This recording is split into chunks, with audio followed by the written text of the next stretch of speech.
Well, it appears our lovely spring walk has been interrupted by Site B morning fog, or June gloom as we call it. Grrr. Well, at least we had a good day yesterday. I'm off. I'm walking. I'm going to the store. And as we often do when I take these walks with you guys, we're going to ponder and pontificate on all things role-playing. And yet another controversy that we bring up over and over again is, how do you deal with a GM who tells you flat out to your face, nothing you're going to do is going to change the outcome? And more importantly, DMs, how do you justify that? Because if a DM tells me, my game is such a fucking railroad, though no matter what you do, nothing is going to change the outcome, I don't know if I want to play with that guy. Because I can think of plenty of times when I've changed the outcome of events, and I can think of plenty of times when other people who have changed the outcome of events. I can think of entire campaigns that have changed because the players changed the outcome of the event. They did something nobody was expecting. We could even, talk about the death of fresh cut grass. Nobody was expecting that, and how that changed the storyline of Critical Role Campaign 3. So if a DM tells me nothing your character did or was going to do, even if you rolled a natural 20, was going to change the outcome, I would have said to them, well, never tell me I can't do something, because I'm going to try just even harder. B, here's examples of when I have changed the outcome of events, natural 20. And 3, if that's the kind of campaign you're running, I don't know if I want to be in that campaign. I mean, I can understand you have an idea for a story, but the whole point is that the characters' part of the story is to change the story as they explore it. So, player, what do you do if a DM says that to you? And GM, how do you justify this thinking? And of course, the perfect example of this is the grandma's house scenario. This came up with a conversation. Oh, my shoe's untied. I swear that's like one of my weaknesses. This came up with a conversation I had a couple days ago with Shadow and Son on my interview with him, and I mentioned the grandma's house scenario, and he didn't know what it was. But basically, the grandma's house scenario is, what does a DM do if the players are dead set going against his story? Does he allow them to change the story? Or does he, she, they butt heads with them because they are so set on the railroad that nothing the players do will change the story? Now, if you're not familiar with the grandmother house story, it's come up over and over and over again. I don't remember where I first heard it from. It might have been GDD. I don't remember. But it's not a new story. This is just an iteration of a story that goes back as far as the hobby goes back. The players don't do what you want them to do.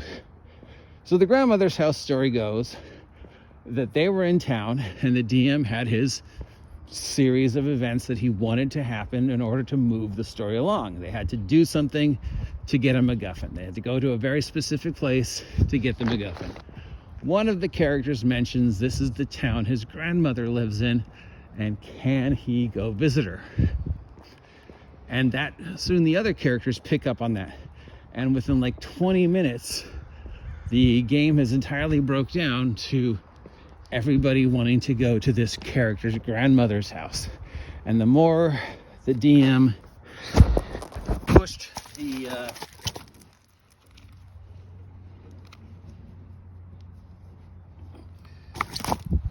the narrative that you have to do X and get the MacGuffin, then more of the players responded by doubling down on wanting to go to grandmother's house, to the point where the campaign ground to a halt and almost resulted in a table flip. Now, this happened to me in my friend Tristan's campaign, his very first episode of his space campaign, where he wanted us to do a very specific thing, and we flipped the scenario on him in such a way that he almost lost control of the game.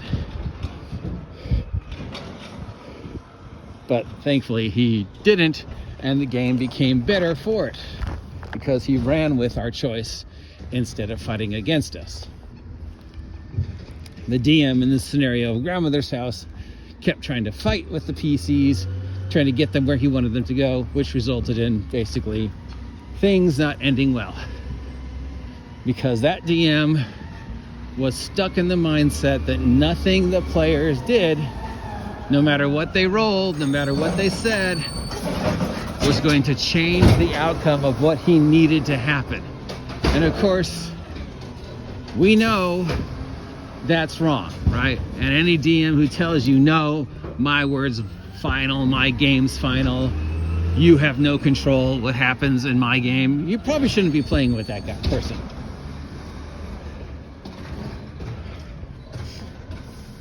Now, ladies and gentlemen of the jury, I ask you to consider, what if the DM had ran with it? What if the DM had said, okay, in his mind or her mind, okay, they want to go to Grandma's house. Let's let them go to Grandma's house. How can I adapt the series of events to reflect this change? How does this change affect my story? Can I still tell a version of the story I want to tell? Or am I slowly developing a new story? Or am I going to use the plot elements and just bring them back in another shape and size? Because really it breaks down to the MacGuffin. The impetus that they need to move to the next scene of the adventure, or to just get them out of town. And simply enough, you could just use Grandma as a mouthpiece to get them back on track. You could move the location of the MacGuffin or the series of events in the order they happened to have the MacGuffin progress the story to the next scene, or whatever it is that the DM thinks he wants to happen to tell the story, right? The players were handing the DM a gift with Grandma. Now the DM would have a voice that he could use to manipulate the players, right? Grandma wants you to do this. And the players would think, wow, we're helping Grandma, we're doing what we wanted to do, we're telling the story we wanted to tell. And meanwhile, the DM's like, no, I'm still kind of telling the story, just the faces and names have been changed to protect the innocent, right? That's what should have happened. And when this happened to my friend Tristan, and we changed the outcome of his space game a few times, including at the beginning and the very end, he ran with it. He just, he didn't have a plan. He had an idea. And when those ideas were changed by our movements, he ran with it. He adapted. He was still able to intertwine the important things that he needed to be the MacGuffins to move the story to the next scene, as well as run with whatever wackiness we were coming up with as we went to quote unquote Grandma's house. So instead of that DM telling you nothing you're going to do is going to change the outcome of this encounter, what the DM should have done is said to himself, okay, let's see what they're going to do. Maybe that player rolls a nat 20. That changes the outcome. Maybe...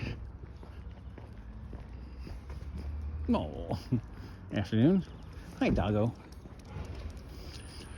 Maybe the character says something, does something that changes the way the scenario could have been played out. I don't know. I don't know what they're going to have planned. I don't know what abilities they're going to use. I don't know what they're going to roll in their dice. Let it play out. I'm a good enough DM that I can run with it. So does that mean there are no situations where the DM should tell you, no, you can't?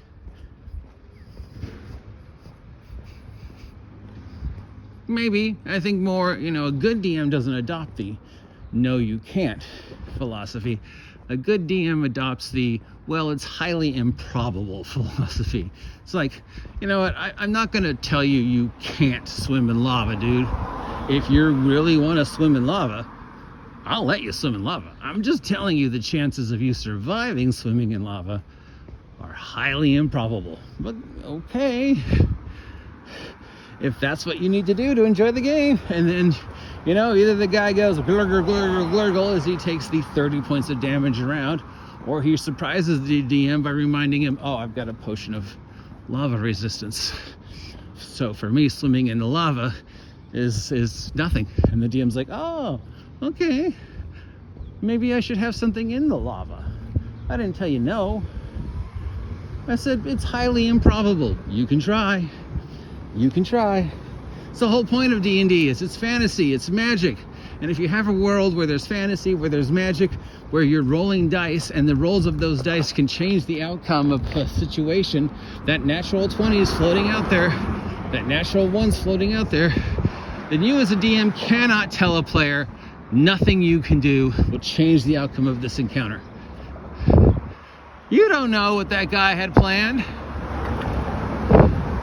She could have done something so fucking mind-blowing west of center that you'd be like, oh my god, I didn't see that happening. How does this character respond? So, yeah. As a DM, those words should probably never leave your mouth. That thinking should never be in your brain, that nothing the players do is going to change the outcome of this encounter. That seems to go against every basic D&D instinct. And as a player, if a DM tells you shit like that, you probably don't want to be in their game, because you're already being told you're on a railroad and nothing you do is going to change where the railroad's going. What do you think? That's the topic of today's walk. If you agree with me, let me know. If you want to hear me do more of these little walk and talks, let me know. If you never want to hear about me do this ever again, or you think I'm wrong, I don't know, let me know. What do you think? Do you think that a DM should tell a player nothing you do is going to change the outcome? Or do you think a DM should say, go ahead and try? I don't know what you're going to roll. Maybe you're rolling at 20. Maybe you're rolling at 1 and make the situation worth. Go ahead and try. If I was a DM, you know, I'd say, sure, go ahead, try. But what do you think?